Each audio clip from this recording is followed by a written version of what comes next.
So we have this universal consciousness that said, right, all these beings are coming inside of me and they're going to learn how to be like me. So what's the best way to go about it? So the female aspect of this consciousness, of this universal consciousness, the Creator, Divine Mother, whatever you want to call her, said, I'm going to manifest myself as a galaxy because it's the female energy that spawns life, that life is birthed through. She's the one that facilitates that process. So she created a galactic womb, and we call it the Milky Way galaxy. That's why we call it the Milky Way galaxy, because it's the nurturing of the mother's milk. It's understanding where all these names come from. Why? Why is it called the Milky Way galaxy? Who is this galaxy we're inside of? Remember I said we're all galaxies, but who's the Milky Way galaxy?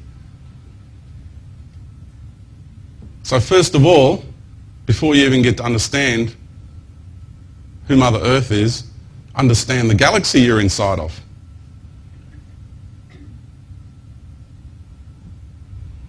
And in the Egyptian pantheon, it's called Ma'at. There's so many names in every culture. I'm just sharing ones I'm familiar with. And so each star system here, out of all these billions of stars, who are these stars? This is the interesting part. Each star system here in this galaxy is a fractal of a galaxy. If you understand what that means. You get a whole galaxy and you compress the expression of that whole entire galactic consciousness and you compress it down into a star system. That version of that galaxy as it is.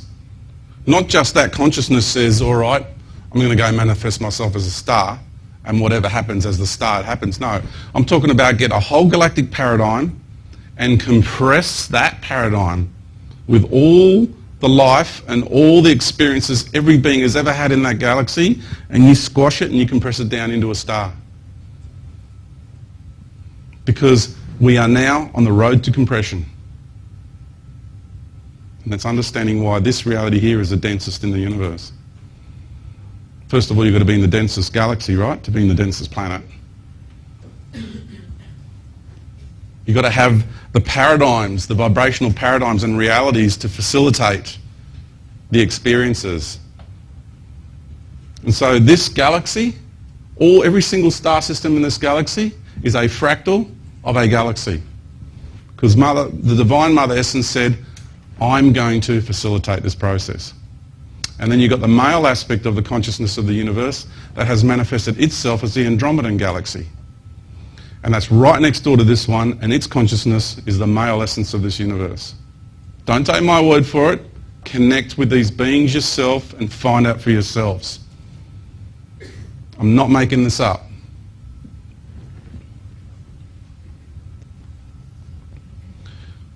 And so what we're looking at now is a stepping down of universal consciousness to facilitate this process firsthand. And we're on the road to compression.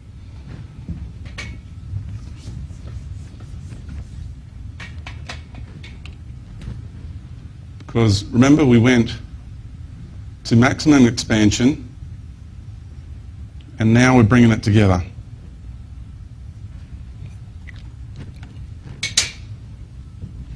You can go back the other way, but the compression journey into integration is shorter. So that's why just diagrammatically, this is how I'm expressing it. And we've got it in our hands. This journey's right there in our hands like that. Okay? It's not some weird ET symbol or anything. It's just our hands is what we do things with, what we create, what we manifest things in the doing. And there it is right there. So we go the long journey of expansion, much shorter journey into reintegration. Because we're going to get everything integrated back into oneness and harmony, back to 0 point.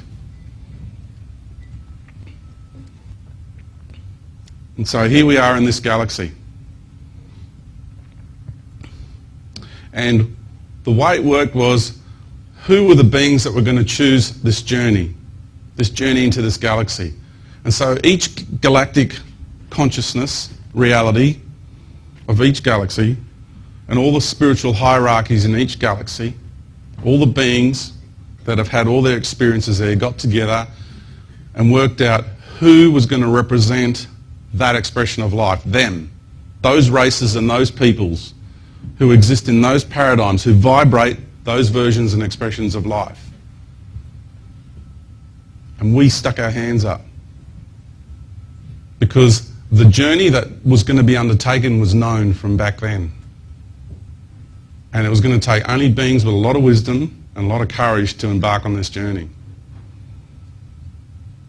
Because think about it for a moment. Here you are in a universal paradigm, you've had maximum expansion. Okay? We've gone to all these galaxies, we're having lots of fun, right? Cosmic wars, everything, intergalactic wars, all this sort of stuff. And now this road to compression. Because a lot of people got high and mighty as they are in that state of being. Because the road to compression means, crikey, I'm going to densify my existence, which means also I'm going to shrink my existence from this maximum expansion. And I've got to take this long, arduous journey. Very difficult, very challenging, very long, very arduous journey. And there's a chance I might get trapped in that paradigm for a long time. That was the other concern. And so we have every single star system here and all the beings that originally incarnated when this galaxy was created were the ambassadors and the way showers of life on this road to compression, on this road to integration, on this road to oneness. And so from there, we came into this galaxy, streamed in here, and we had what was called galactic wars inside. And the universal consciousness said, well, this warring energy, which is more male orientated, we need to transmute that now. It's the time and the process, the divine plan to transmute that energy. So the male consciousness said, I'm going to manifest myself as another reality inside of you so we can transmute that energy. And that's what we call the Orion system, the Orion Nebula. So you've gone from the consciousnesses of the universe and they've manifested themselves as galaxies. Now they're manifesting themselves as star systems within this galaxy. Because if you look at yourself as a creator, put yourself in their shoes for a moment, right?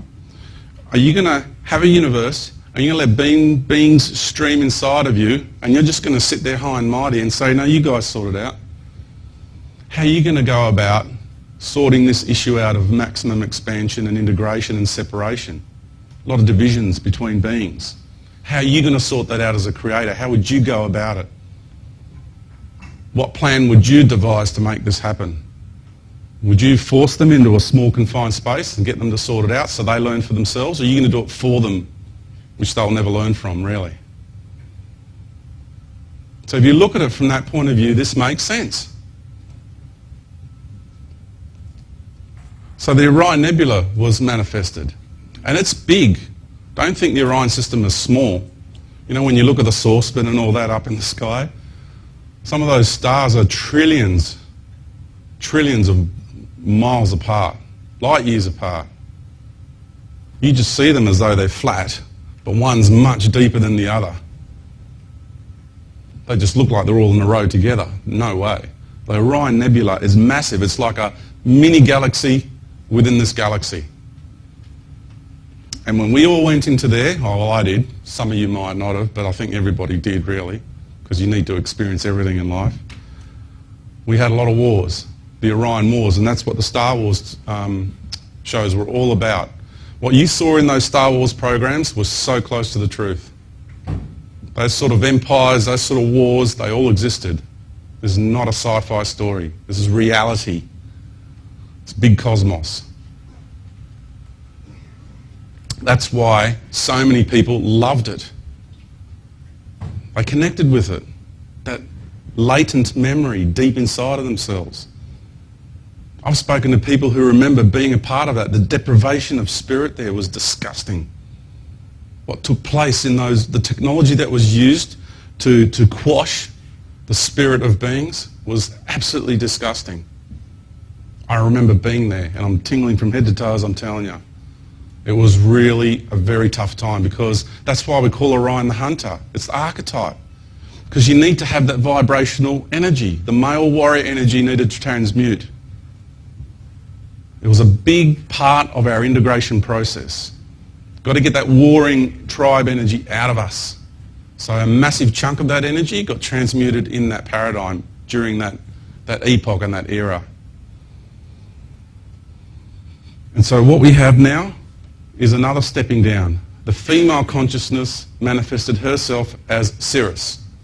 And that's why when you look at all the teachings of the cultures all around the world, Cirrus and Orion are prominent in every single one of them. You've got to understand just how important these two energetic patterns are, these star systems are. And the third biggest one of amount of energy that's invested into this reality is the Pleiades. And I'll get into that later. Pleiadians are very, very important in this process. Now, as you know, Orion or Osiris, because that's what they're talking about there. There's all sorts of ideas about who and what Osiris is. Osiris is the consciousness of the Orion star system. Okay? They got together, him and his wife Isis, which is Cirrus, got together and had a child, a son, Horus, who just happened to be the sun god. And he's not sun god as you know him, not the real one. Okay? He's not into worship or anything like that. And so the female energy manifested herself as the earth. Mother Earth, Father Sun.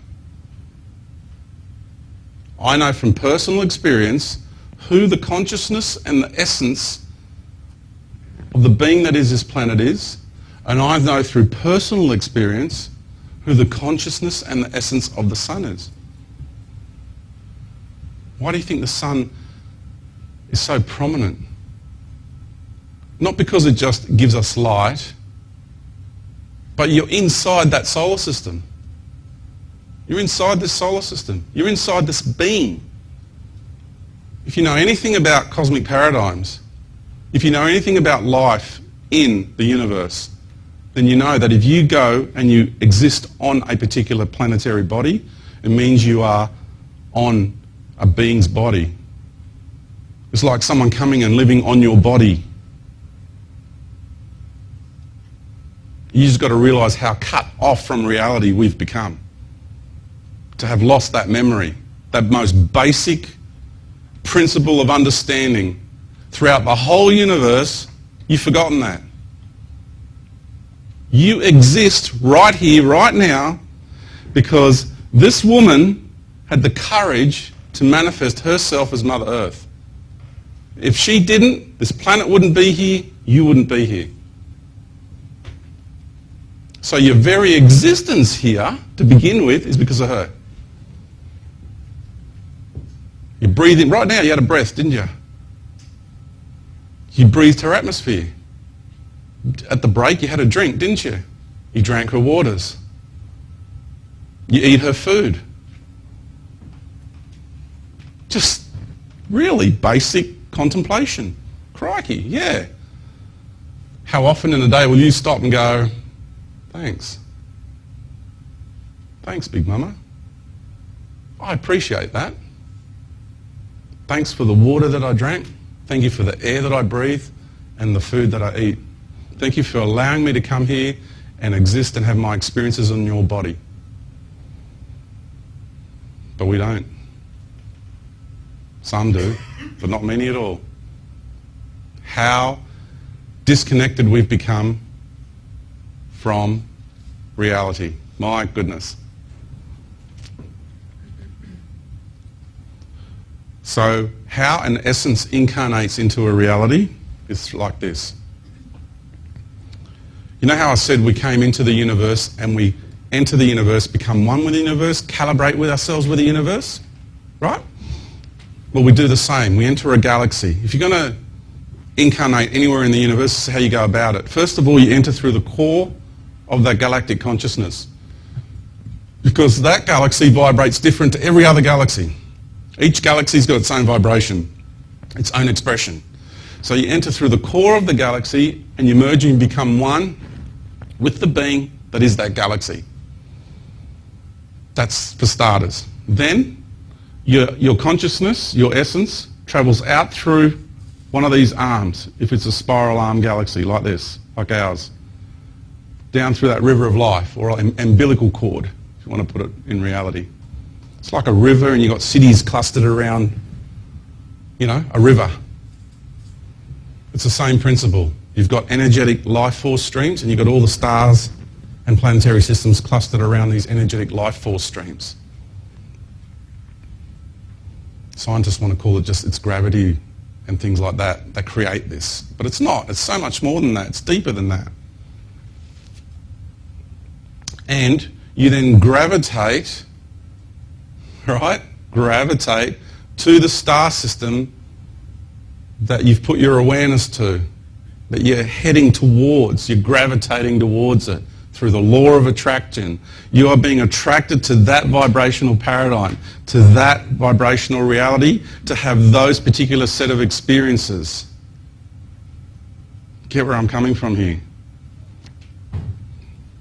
And you travel out through there to whichever star, maybe it's that little tiny dot right there. And you go, that's where I'm headed. You might have a few little stops along the way for whatever adjustments or things that you need to do, but then you get there. And then you enter through the core of that star. Now I'm talking about an organic, incarnational construct. I'm not talking about walk-ins. I'm not talking about being put here by an ET race via a spaceship. I'm talking about a universal, organic, incarnational construct. Okay? Then we enter through the core and the essence of that star, because you're going to exist inside the vibrational paradigm and reality of that star system, that solar system. So you've got to acclimatise yourself to that reality so you can exist in that harmoniously. So you've forgotten how just integrated you are with the sun. What do you think Akhenaten was trying to say? It's not worship the sun. He's trying to explain the construct. But archaeologists won't do that. They've got to maintain the status quo of this brainwashing paradigm. It's sun worship. What a load of rubbish. It's not sun worship. It's merely explaining the construct of life. I'll give you an analogy. Closed-minded archaeologists who want to defend their religion and their belief system will go to an ancient cave painting and they will see an ancient person, ancient tribesperson, killing an animal and him holding the heart up like this. And I go, oh look, he just sacrificed that animal to appease his god. Blood sacrifice. That's what they'll say. That's their interpretation. Because they're brainwashed into believing that's what used to happen. But they have absolutely no concept of the idea that he's honouring the spirit of that animal for sacrificing its life so that he could eat and feed his family and continue to survive in this reality. How different is that interpretation? How different is what really happened to the interpretation that gets forced and rammed into the psyche of the human race in today's world? Because apparently we're more advanced than ever before, apparently. And that's a load of BS as well. We are about as primitive as life has ever existed on this planet ever. It's devolution, not evolution. Big difference. There is no way they can reconstruct the pyramids today. And they know they can't. Here's another example. When the Aswan Dam was built, here you have statues of Ramesses that weighed thousands of tons. The most advanced crane technology we had in the 60s could not lift those statues. Just to move them a few hundred metres, they had to cut them into 3 pieces.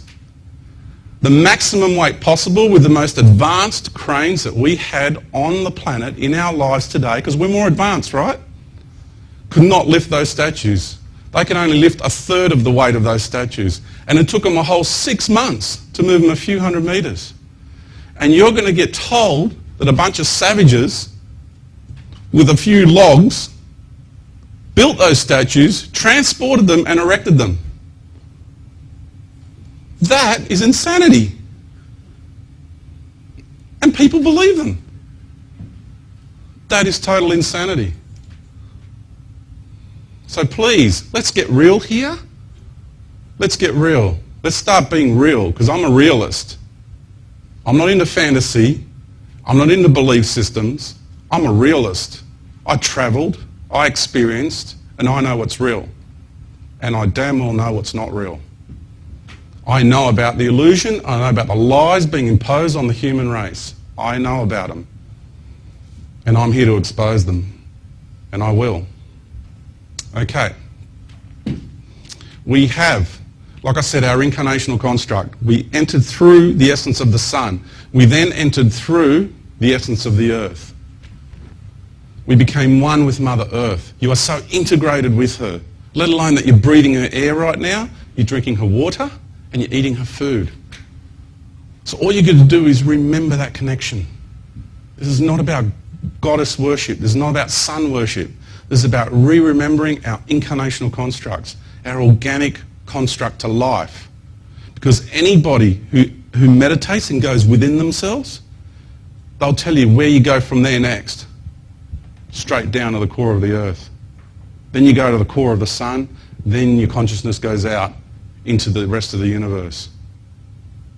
That's the path. That's the natural flow. The Holy Trinity, Father, Son, Mother Earth, you. That's the real Holy Trinity here. Local Holy Trinity, not universal. If you don't understand life on this level, how can you possibly expect to understand universally the construct of life? So what I recommend people to do is start re-remembering their very basic existence here to start with. Start there. Just go local first. Don't worry about all these ETs coming here telling you about all this other stuff. Because they want to bypass that organic connection. They've got another agenda. Because if you meet any ET from the true light, they're going to encourage you to go within yourself and start getting that organic connection happening once again. That's what they do. Because they know the truth.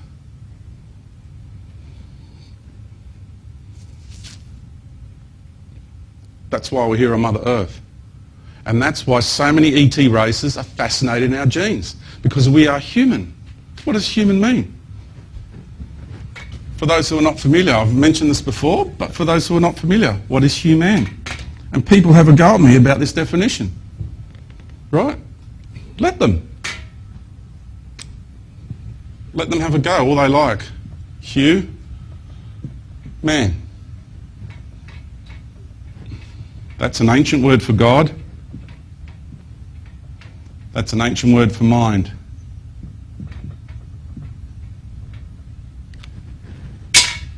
Godly beings of godly mind. You can go looking that up, go right ahead. But people are defending their belief systems. They don't want the word Hugh to mean God. That's, again, why are we called human?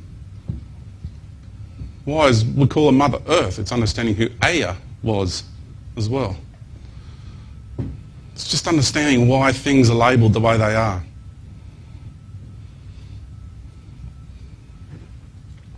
Okay. Godly beings of godly mind. What's our DNA? What's our genetics? Who are we the embodiment of? Because this is the microcosm of the macrocosm. Road to compression. Because remember, we are compressing everything. Everything. So now we have taken a whole universal paradigm and we have now compressed it into one planetary system. Nowhere else in the universe is life as diverse as it is here. Nowhere. And through this veil of illusion that we've got here, that our minds are plugged into, the planetary matrix, and then you get past the cosmic matrix that these other ET races are imposing on humanity as well, and you get to reality, then you realise out there, multitudes of life throughout the universe hold us in the highest esteem, the highest regard, and they know that we are the way showers. They know. Because they are our family. And they're watching us with unconditional love, being exposed to all this deception, to all these lies, and they're standing back and they're just watching us go through it. Because just like you let a friend go through a difficult relationship, you try to help them, but you know it's best not to interfere. So what you do is you stand back and you just allow them to go through it. Haven't we all done this in life? Yeah. So it's important that we do that. Otherwise they won't learn. And then you start creating all this charge on your beingness. It's not a good thing. So you've got to be unconditional, no conditions. Because the moment you start interfering, participating, that's conditions. Conditions apply because you're making that scenario become what you want it to become. You're not standing back and just allowing it to take its course. So we are the microcosm of the macrocosm. And the human form has been created because we carry all the codes of the universe. Because we have taken this incredibly long journey down through all the dimensions of the universe.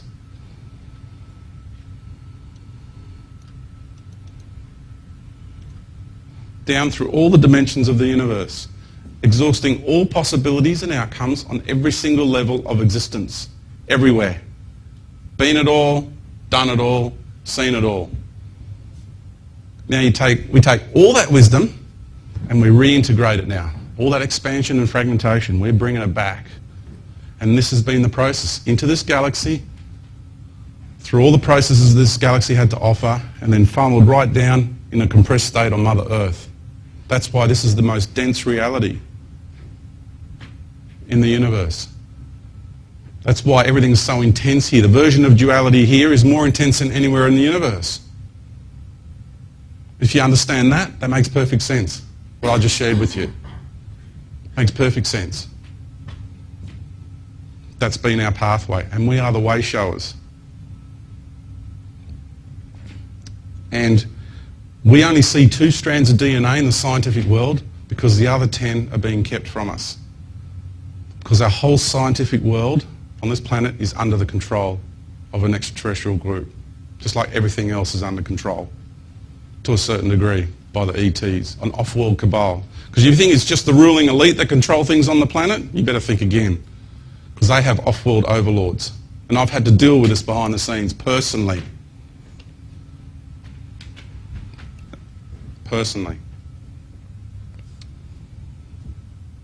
So we've done everything, we've been everything. So we are now going to go through a process here on Mother Earth. You know, I talked about the birthing process before. Because if you take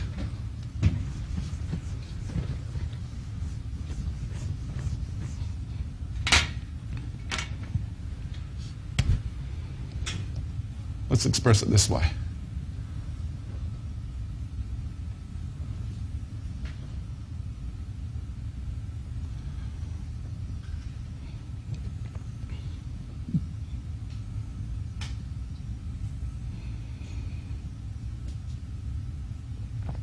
Okay. A wheel within a wheel. I'm going to give you my interpretation of what Ezekiel was saying, because you've got to understand how people thought back then. He wasn't explaining that these ships that were flying in the skies were a wheel within a wheel in a mechanical sense. Back then, if you said a wheel within a wheel, what you were saying was a cycle within a cycle. A cycle within a cycle, a life cycle within a life cycle. It is the basic explanation of the mindset at the time of the people in ancient times of saying how people come from another dimension. I say to you here in English now, these are beings from other dimensions. How did they say that back then? They were from a cycle within another cycle, a wheel within a wheel. That's the explanation. You just got to think how they thought. People approach ancient scripts and ancient writings with today's mindset. They don't understand how people felt and thought back then. You've got to take that into consideration, the cultural understandings and the way they perceived life at the time and why things were written the way they were written. That is a crop circle design of late too in the last few years, if you're not aware. So, what we have here is all of these cycles now converging in one point in time. Let me explain it this way as well, so you understand what I'm saying, you get a feel for it. Because each one of those cycles that I drew was each one of your experiences in different dimensional levels. Oops, do the other side. Then you understand what the big deal about the main calendar and all the other calendars is. So you have your big cycle, and you have a smaller one within that. So I'm just drawing it now in waveform because people see things and comprehend things in different ways. So other people might understand this concept better. This is, again, a cycle within a cycle.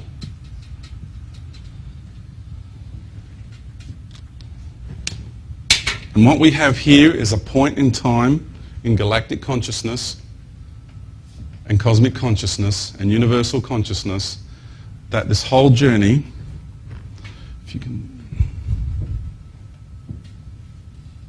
down through the universe, so you have from the point we entered here to the point in time that we're about to experience in the next 2 years is the biggest cycle, the biggest wave.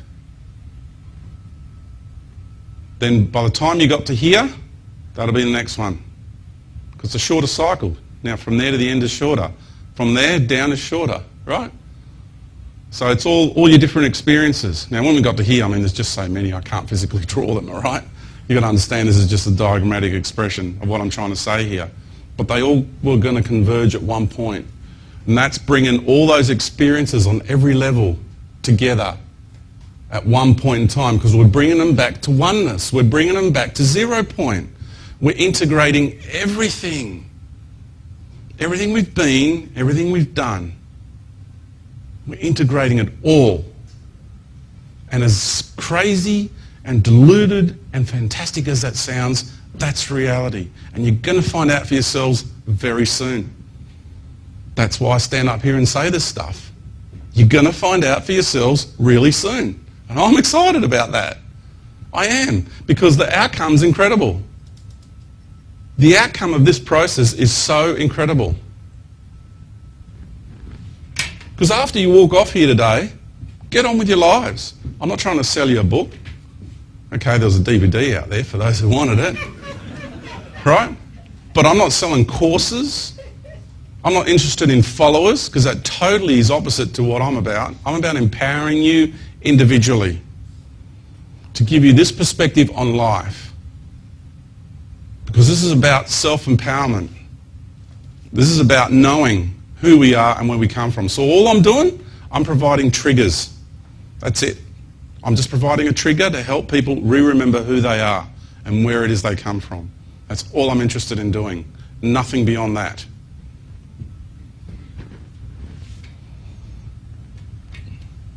All of that comes to an end at some stage. We're bringing it all together. 0 point oneness. And that is what the Mayan calendar was about. And that's what the Mayan calendar expresses. The universal cycle, the cosmic cycle, the planetary cycles. A wheel within a wheel, a cycle within a cycle, all converging. And for me, the cycle does not end on the 21st of December 2012. It doesn't. As far as I'm concerned, it doesn't end there. Because that's a solstice. See, we're in the precession of the equinoxes. So there's a mechanical process to this as well. I'm not just going to throw theories at you. Look at things, look at all of it. It's a whole package. Why does the Earth have this wobble on her axis? And why does a wobble, which is a cycle in itself, so all I've done is I've taken a cycle and I've opened it up. Okay? So we're looking at it in a linear fashion now, okay? It's like when you go off the Earth, she's a round ball. And then you come down on the Earth, it opens up, it looks flat. Remember? Vortex of light, go inside of it, paradigm opens up. Cycle, precessional cycle, come in onto the cycle from high level of consciousness, you experience past, present, future. There's a vortex, cycle. When you go down in that cycle, in that precessional cycle of the equinoxes, You experience it in linear fashion.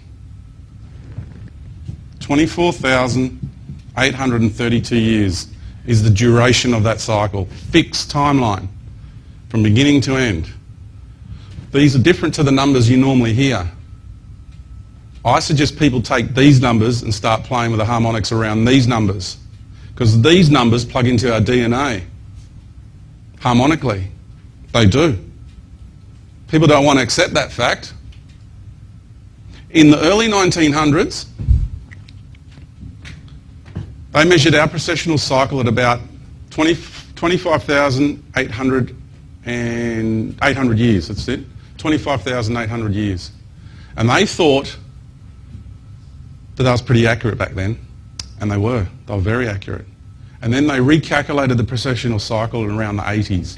And they came up with 25,920 years.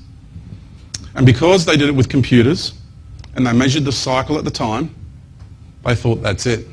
That's the duration. Because we're more advanced now. We have technology. So we're more advanced, right?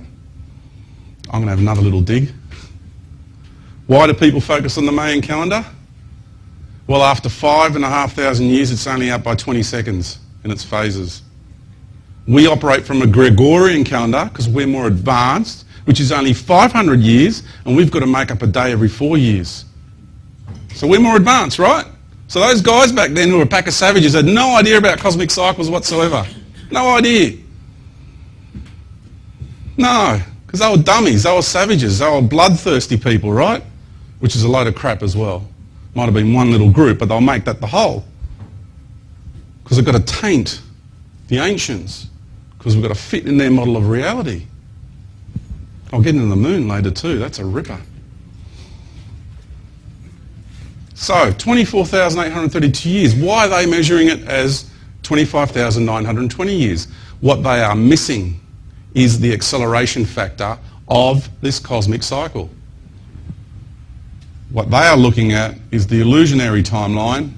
And you know me, I don't like that word illusion, but there is an illusion going on here. Not the whole planet and everything, just the matrix, the mind matrix is the illusionary part. And that, because we are below oneness, we are below unity, right? I'm not going to stay on numbers for long, just some people like numbers, so I'll do this. If you increase that by 1/5, because that is the Christ ratio, the golden ratio, the Buddha ratio, the Krishna ratio, whatever you want to call it, the magic ratio of life, and we are below unity. That's where it's at, right? The manifestation of life below oneness and unity, below one. You increase it by 1/5, you get 26,366.618 years, and there it is again, magically on the end. 366 days in the year, and on it goes, right? People say, but George, you said numbers can say anything. They can. It's a label. I'm using harmonics to describe the cycle for those who are into the quantifiable language of numbers.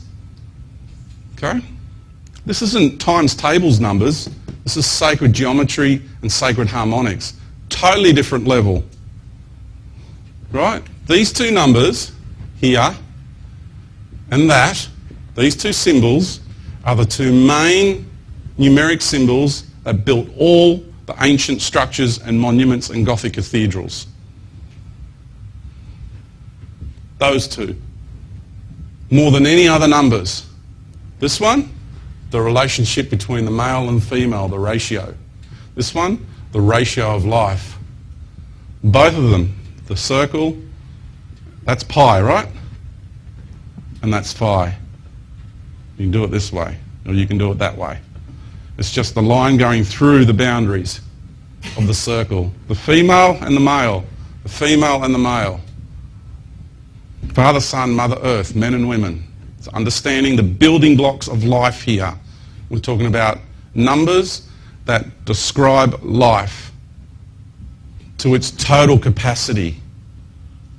Not number crunching, times tables and other formulas, algebra and things like that. That is just robotic mathematics. That is not life mathematics. So if they were to recalculate, and I challenge any scientist right now, I lay that challenge out. Get your equipment and recalculate the precession of the equinox. And you'll see it's over 26,000 years now, because it's accelerating. And the precession of the equinoxes do not finish on the 21st of December 2012. It finishes on the 21st of March 2013. That is when actually the cycle ends.